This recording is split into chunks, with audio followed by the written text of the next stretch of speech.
Hi, this is Jody. I am going to be training on group weddings today. I do have to preface this by saying I'm not an expert on this at all. I've done one group wedding and I'm working on my second one, but I'm going to share some information that I have that'll hopefully help you. Okay. All right. So for group weddings, what I normally do is what I've done twice is I tell the bride and groom that the process of choosing a resort and working out the contract and everything can take up to a month. I want them to know that it's a process. The next thing I do is I narrow down the location. If a client wants adults only resort, family resort. So you're basically going to, ask them all the questions you would for normal trips, but you want to base around the weddings.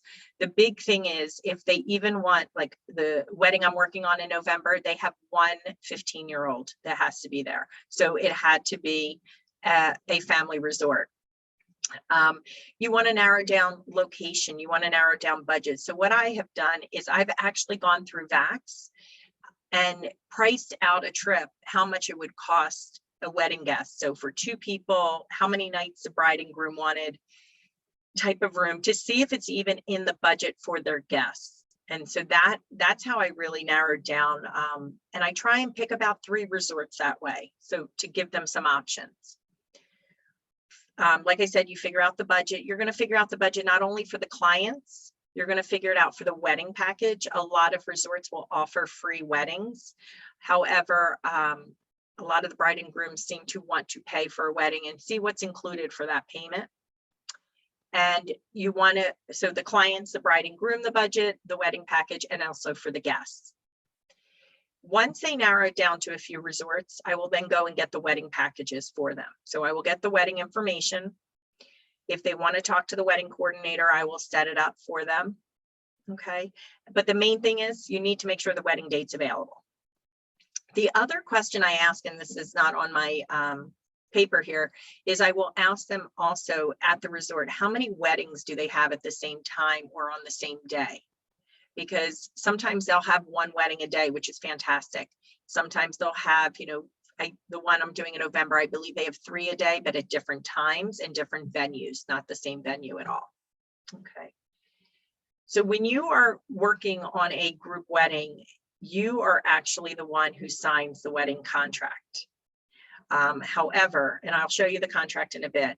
However, what you want to do is have the bride and groom sign the wedding contract with you, and then you are the one to sign with the supplier or the resort. So there are 2 ways that you can do groups. You can do a group where you actually have a contracted rate, so many rooms, all of that, and that's what I'm going to be talking about today. You also can do groups in which it's a discount code, but the rooms are not held. So you can get a code for so many people.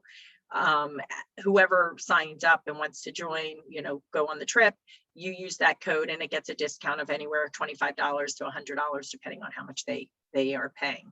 So I did not do mine that way. I do mine the old-fashioned way where I'm signing the wedding contract. I'm signing the contract with the supplier and the bride and groom sign with me. However, the bride and groom themselves sign the wedding contract for the actual wedding, not for the rooms, not for that, but the actual wedding with the wedding coordinator themselves. So what I do is I set them up, I ask questions, I try and get them on a phone call together, but then I sort of remove myself from the wedding details. Unless the bride and groom ask me to do something, I say, hey, I'm going to turn this over to you guys. I don't care about flowers. I don't care about their menu, all of that. I'd like them to work on that together. Okay. So for the contract, you need to figure out with the bride and groom the number of rooms, and you want minimum, not maximum. So for the wedding I'm doing in November, they said it was going to be 40 rooms and it was going to be, I forget how many people they said, it was over 60 people. And I said, okay, let's bring the rooms down some. What's your minimum? So I got them to sign for 20 rooms and 40 people, because if you don't want to lock into something that you can't book, and then you technically will be responsible for it because you're signing the contract. Okay, so go with a minimum, but a realistic minimum. You do have what's called attrition. I'll go over that later. You want to know types of rooms, ocean view, garden view, swim out, things like that. Number of nights, number of people, again, minimum. Will they need airfare? If they do need airfare, where are the majority of guests flying from? So for the wedding I'm working on in November, the majority are flying from Philadelphia, and I think only about 6 of them are not flying from Philadelphia. So I was able to get a contracted rate with the flight as well. For the one I'm working on for next September, they are pretty much all over the country. So what I need to talk to the bride and groom about is how I'm going to handle it. If there are at least, I believe, 10 people flying out of one area, this is with Pleasant Holidays, then I would be able to do some sort of contract for some of the flights. So I have to go over that with them. As far as room types and nights, I would choose some different options. So for us, for November, they wanted to only offer their guests 3 nights. And I said, I think you should offer maybe a 5-night stay. And they said, no, we want to be respectful of budget, just 3 nights. So what I had to do actually is some of the people wanted to go for 7 nights. And I had to request rooms for the 7 nights. I will go over that as well. And what they have to do is they have to go back to the hotel to see if that's available and then add it to the booking. So for the one I'm working on now, we are going over when I get off the phone, I'm going to be talking to the bride and groom, or when I get off this call, I'm going to be talking to the bride and groom, and we're going to go over different nights. So I think we're going to offer 5 nights and 7 nights, and we're going to offer different types of rooms for all of those. Okay. The next step you really need to do is figure out if it's better to book a group direct with a hotel or with a third party like FunJet or Pleasant Holidays. Personally, I like to book third party, and the reason I do, I like to offer travel insurance. I just had somebody for the wedding in November just contact me today. She's probably going to be, this is a wedding guest, it's probably going to be canceling due to she just had surgery. It's okay, she's paid in full, so my commissions are protected. So I'm good with that. It's not only are my commissions protected, but then when she goes to rebook, I have those commissions as well. So I like the travel protection, but I also like being able to add airfare. So I think what I'm probably going to be doing with this bride and groom I'm working on now is doing a land only package, but I can add the airfare if I'm doing Pleasant Holidays. Okay, and the reason I'm doing Pleasant Holidays over FunJet is because it's a Hyatt Ziva, and FunJet does not book Hyatt Ziva, so that's why. So what I did for this one, I actually did contact the hotel direct. I actually spoke to a Playa rep as well, and they said they would do it through Pleasant Holidays themselves. They said they would just go there rather than doing it direct with the hotel. The one good thing about going direct with the hotel is you don't have the middleman. So when I do ask if I want a different room or something like that, it's not that 5 to 7 days of waiting for the supplier to go to the hotel to ask and then come back to me. Okay. Okay. So, okay. All right. If you're getting a quote including flights are released 330 days prior. So for example, the return flight for what I'm working on right now will be September 7th or around there, 2022. So I will Google 330 days prior to that date, and it will come up that the flight, not the flights, but it will come up that 330 days prior to September 7th is October 12th, 2021. So I know that if I'm going to work with this group contract right now for this bride and groom, I can, if somebody wants to book land right now, that's great, but I can't even look at air until then. So once you receive the quote and it looks good, you're going to copy and paste information and brand it as yours. You're going to have the bride and groom sign the contract. I messed up the first time and I signed the contract and then had the bride and groom sign with me. So you want to make sure that they sign the contract first. You explain to them they have to sign it with you, and then you are responsible for signing it with the hotel or the third party. Okay, so I'm going to show you an example of that. Okay, so this is the wedding contract. Oh no, sorry, give me 1 second. I don't think I did. Yeah. All right, so this is the wedding contract that I received from FundJet, basically. And let me go back. Let me do one thing. Give me 1 sec.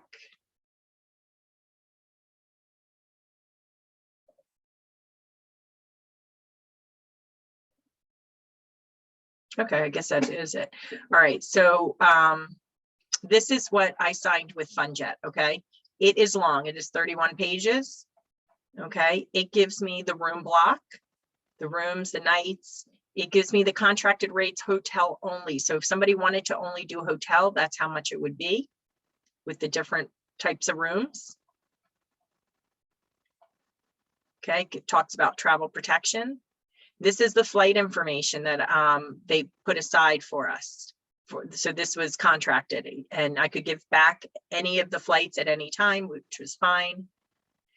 And these are the contracted rates for hotel and nonstop vacation. So it gives it all broken down for you. It then gives you any amenities. Okay. And this is what it says. There's a 5 to 7 room minimum for this offer, 30 room maximum. Okay.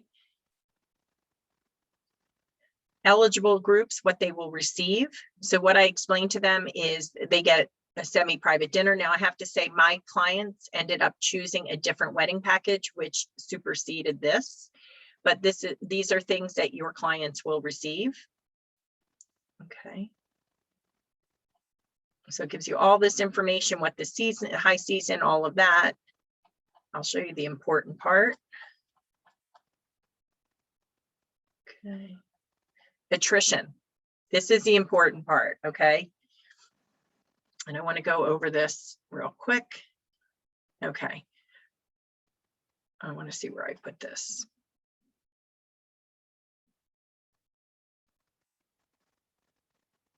Okay, I don't know where I put attrition. I may have not put that. Okay, so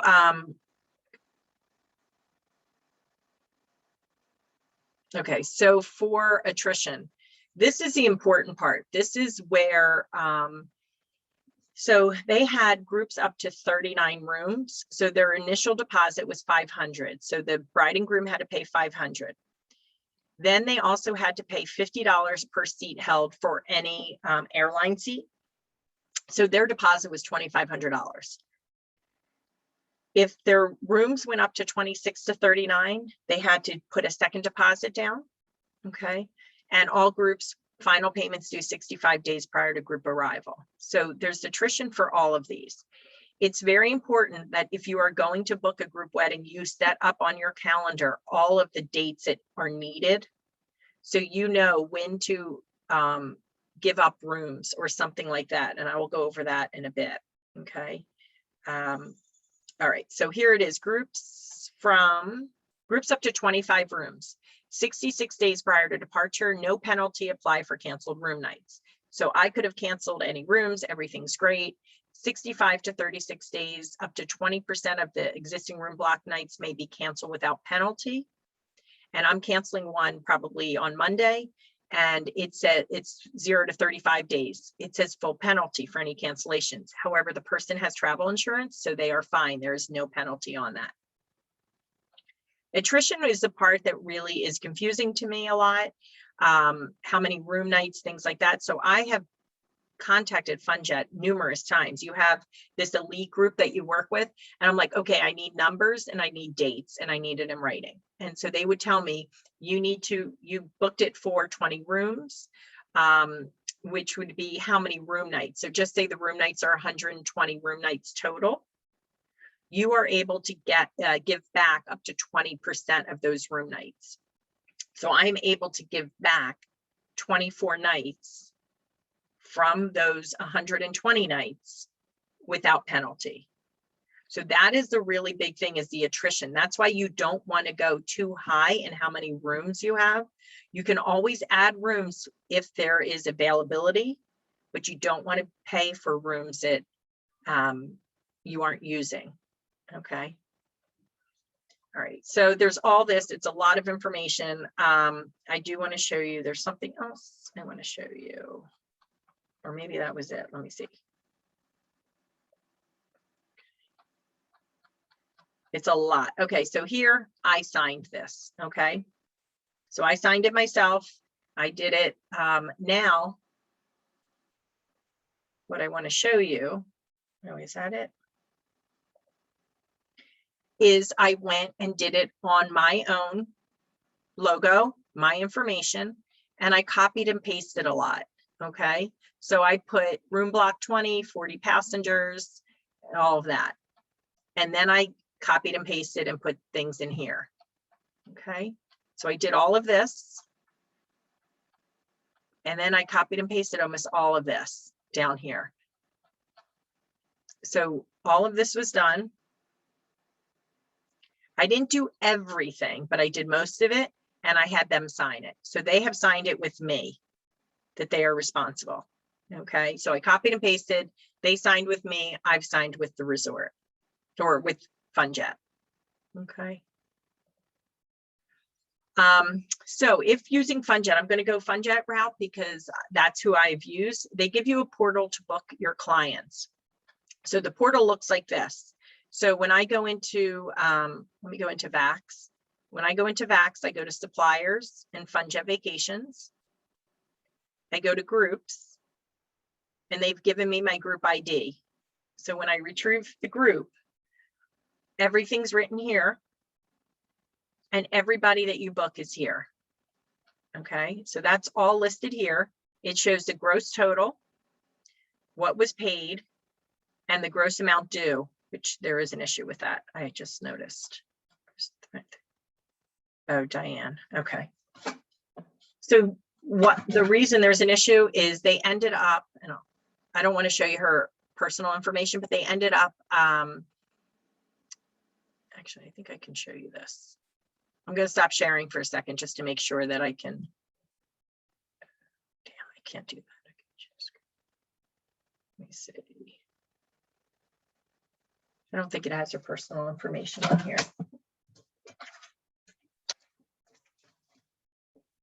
Yes, it does. Okay.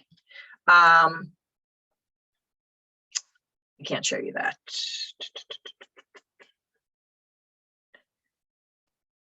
Okay, basically what it was is they had a sales adjustment. This is the cost of her travel insurance, and they added it again. So I just have to let them know to delete it.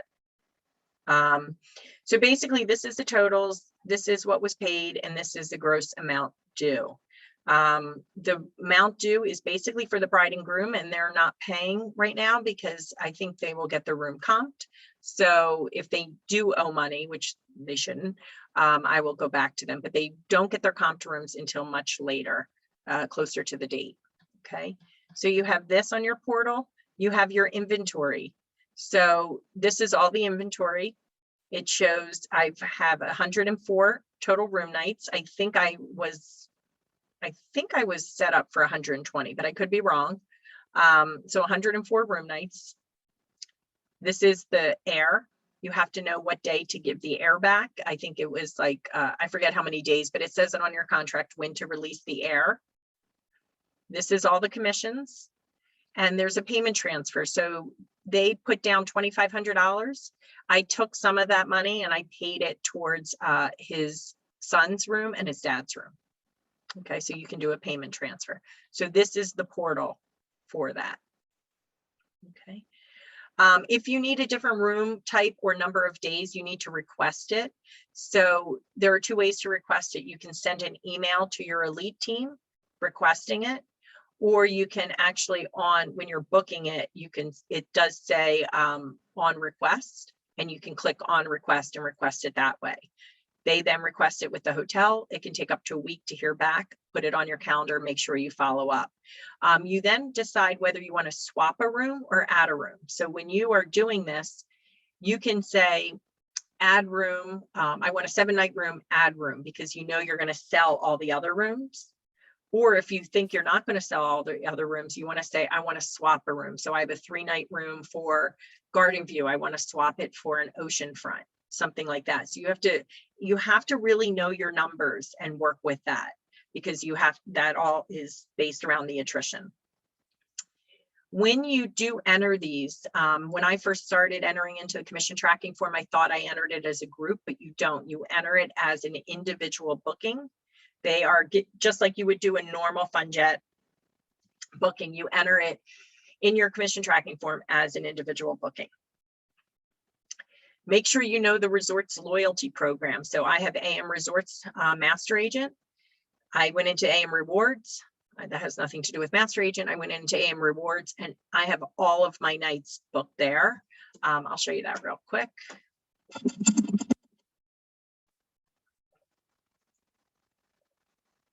So I will be getting some nice, some room nights from this. So I book other AM resorts as well, but I will show you my AM Rewards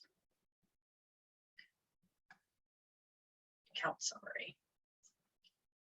Okay, so right now I've earned these points. These are not yet traveled. And it's all of these. I have 27 not yet traveled. Granted, they're not all through this, but I will be getting a bunch of points for this. So make sure you use your loyalty program.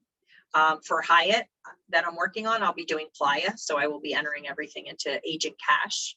So double check into that as well. The final payment due date, this is where I made a mistake. So on individual bookings, it will say the final due date, just as you would on a normal FundJet booking. So for me, it was September 1st and September 5th was the final due date. So I wrote to all the clients, reminding them that their final payments are September 1st, September 5th. I then get an email saying, your final payments are due tomorrow, or whenever it was, and I may have freaked out. They were due August 27th per the contract. So I contacted FundJet, it's the elite group, and I was like, what can you do? Please, can you push it off? It's my fault. It's my first booking with a group. So they pushed it off to August 31st. So I had to tell each and every client, I'm sorry, I told you September 1st or September 5th. The contract supersedes it and it's August 31st. So be aware of the dates on your contract, and especially the attrition date.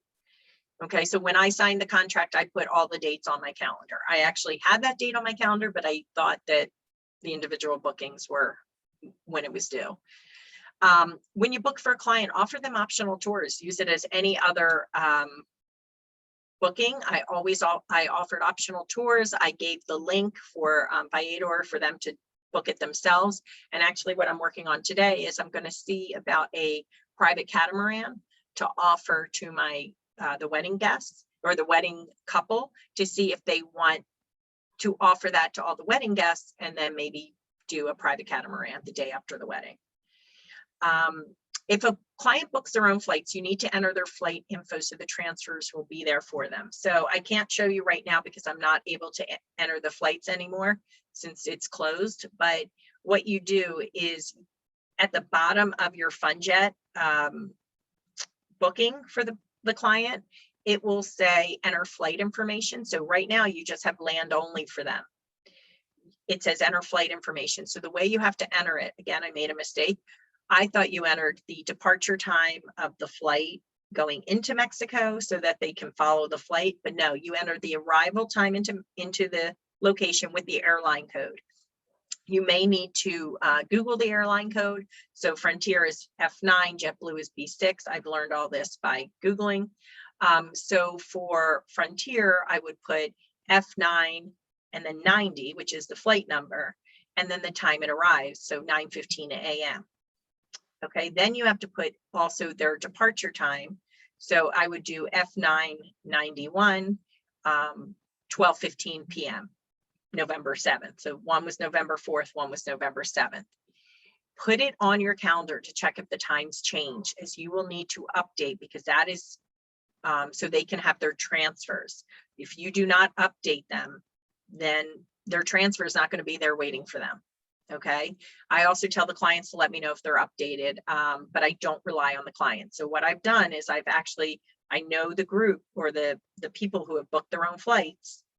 I have their flight information and I will follow up probably a week prior to them traveling. Use your calendar. You got to put on your calendar, remind clients of their final payments. You want to put on your calendar to text them to have a great trip, put on the calendar to have a gift for the bride and groom sent. So you want all of that on your calendar. And what I'm going to do is send a mass email prior to the wedding, wishing everyone a fun trip, give any info that is needed. So I will show you actually, what I did is I did all of mine in Travify, and I have basically the same, I have everybody the same pretty much. So here I have who it is, I have his information, itinerary, party of 2. I put the cancel for any reason so they can see what they have, the resort, what their room is, and all travelers required to have a valid passport for the length of their stay. I put the airline baggage, I should say fees will apply, and you can pay for bags here, what they paid, and this is his information. All of this is in here. On the 5th, I put a wedding day. On the 6th, I did put on some an optional tour. I did not put it on his for whatever reason. Checkout, ground transportation, the flights. I put the travel protection here, and I put all the COVID-19 travel information. So he has all of that there. And so I just, why I love Travify, I copied and pasted and did it into different, so all of my clients, they have all of this. Okay. So that is basically it in a nutshell, but I know you guys have questions. So let me see what you guys wrote in the chat. Okay.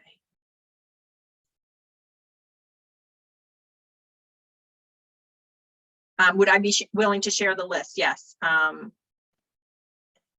Yes, I can definitely share it. That's why I did it not as slides, but I did it as, get it for you. I did it as a Word doc so people could see it. And I am going to share it also if I think I will probably post this training. So.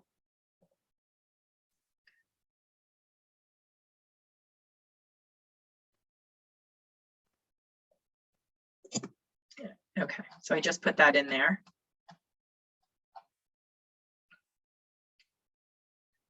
Where do I find discount codes? Elizabeth, can you unmute? I'm not sure what you mean. And do I negotiate contractor rate for the airfare, or is that something Archer handles? I did everything through FunJet. So now you can choose if you want to have Archer handle a group, you can ask them to do it, that you would get paid 50%, but I want my 80%. So I'm not sure what you mean by your question. So if you're able to unmute, you can. Cassie, I did get the contract from the supplier. It came from FunJet. Okay. Jody, Yes. the questions that I was asking was, you had mentioned if you have a discount code, utilize the discount code. I believe it was early on in your discussion. So I believe it was for the hotel when you were putting in the room information. And then my other question. It's not a discount code. It was the group code. So to get to my, are you talking about to get to the portal for my clients? No, this was way before you talked about the portal. Oh, this honey, was when you were like, what happened 30 minutes ago. You were making reference to the checklist that you actually had posted. That's okay. I'm sitting here listening to everything that you're saying, and I'm thinking, oh my goodness, I wanted to do destination weddings. This is crazy. It's a lot. It's a lot. But you know what? I feel a little better going into my second one. I wish my second one was FunJet too, because I already know the process, but I'll be learning Pleasant Holidays process. Okay. So I'm sorry, I don't remember what I talked about. That's okay. That's okay, because if I do a destination wedding, I think you're going to be called quite often. Yes, I'm sure. Okay. I'm sure. All right. Okay. Thanks, Jody. Sure. Okay. Oh my God. And you know what? Okay, I want to show you guys one other thing. You guys are saying that I'm so organized. You have to be, okay? And I want to, actually, I can, give me 1 second. Okay. So what they send you, and I did this last night, is they send you a rooming list, preliminary rooming list that you have to get back 30 days prior. So I had to go in and check if everybody's request was right, if everybody's flights were right. I put in yellow anything that changed. You really need to be organized to do this. I emailed the people last night to say who booked their own flights that they need to update me, but I put it on my calendar to make sure. Like, there's so much you need to be organized for. So that is definite. But so you go through each and every room list. And like right now, if this one person is going to cancel, I have to make sure not only do I cancel, but I also have to update the elite group as well. Okay. So it is a lot of organization. All right. All right. All right. Okay. All right, I'm doing a wedding expo in November. Sandals wants to host with me, which would limit other resorts. Should I do the event alone? Kim, that is your call. Sandals is very pricey.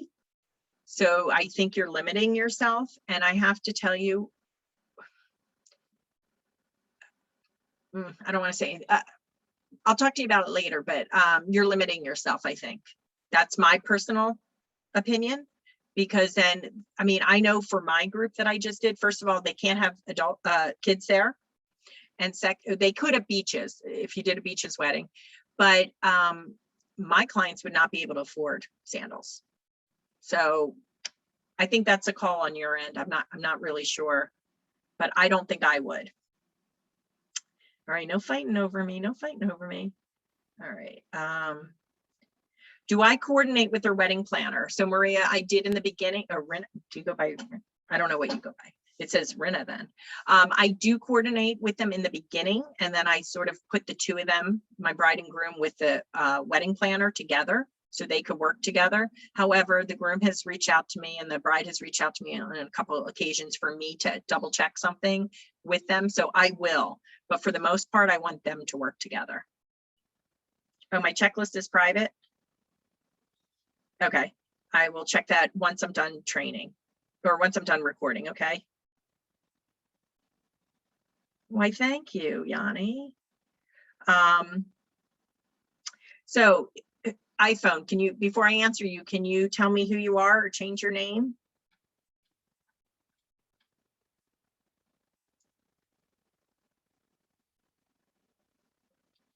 Do I print and file any of these documents or is everything housed electronically? So how I do that is, okay, so first I need to figure out this. Change to anyone with the link. Done. So try the link again, see if I just fixed it. But what I do here is in my drive, I did a travel. And so right here, I have, in case I lose stuff, I have everything for their wedding. I have things down here that I have. So I did it in my Google Drive. Okay. But no, I don't print anything.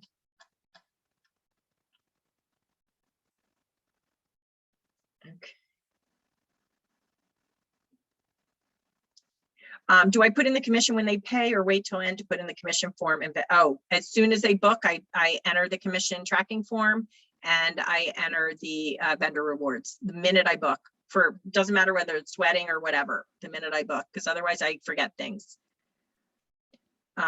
Do you need a credit card authorization for everyone? Yes, every single person. If a wedding is in Asia or Philippines, which vendor do we use? I do not have an answer for that. I'm sorry.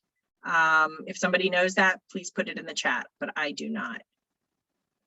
All right, cool. The link is public. Okay, I'm going to stop recording. You can stay on though. So thank you guys so much for joining me. I hope this helped. I know I am not an expert on this, but I hope just some of this helped you.